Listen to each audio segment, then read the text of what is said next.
aurteneko datuak ez ditugu, baina atzokoaren antzokoak dira, gutxi gora bera greba egin dezaketenen 40%. Kontua da, salatzen dugula baita ere, zerbitzu minimoak oso maksimoak direla.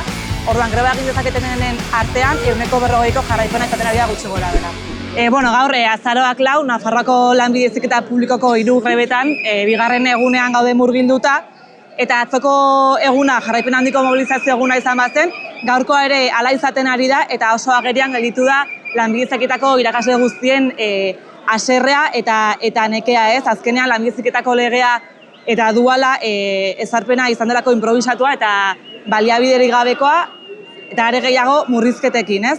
Orduan, egoera honek lan gainzama muturrera eraman du, eta honek ezinezko egiten du ikasleen aniztasunari behar bezala erantzutea eta kalitatezko hezkuntza bermatzea.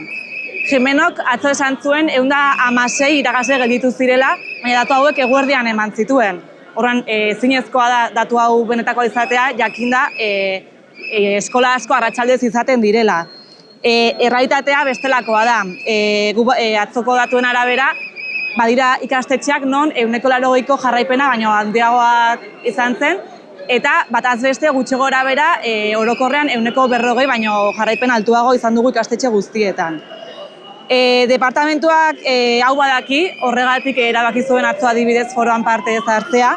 Egiten ari direna da propaganda FP foroa Nafarrora ekarriz edo instituzioak gonbidatuz propaganda egiten ari dira, baina ez dira eri ikastetxetan dauden gabeziei behar bezala erantzuten, ez? Aldi berean, Jimenoren hitzetan atzoko mobilizazioa eskasa izan zen, baina greba bertan bera uzteko eskatu dugu, orduan nahiko kontraesankorra da hori, ez? Eskasa ibetzen baldin bazen, zeren beldur da. Orduan greba bertan bera uztea nahi badute, guk bidea erraztuko diegu, baldin eta baliabide gehiago ematen badizkigute, ratioa jaisten badizkigute, eta galdutako erosalmena itzultzen badigute, ez?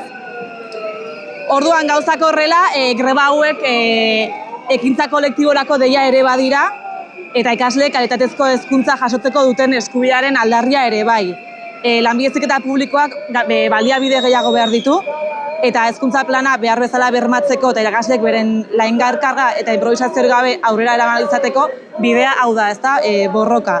Orduan, esandako guztiagatik, bihar goizeko 10:00 Nafarroko jauregiaren aurrean egingo den elkarretaratzean aktiboki parte hartzeko deia egiten dugu. Azken finean gure lan baldintzak defendatzea, ikasleen etorkizuna bermatzea eta hezkuntza publikoa defendatzea da. Eta benetako negoziazioa eta baliabide gehiago eskatzen ditugu berehalakoan, modu bakarra delako urte guzti hauetan salatu ditugun arazoei behar bezala aurre egiteko. FP en lucha, Lanbide Heziketa borrokan.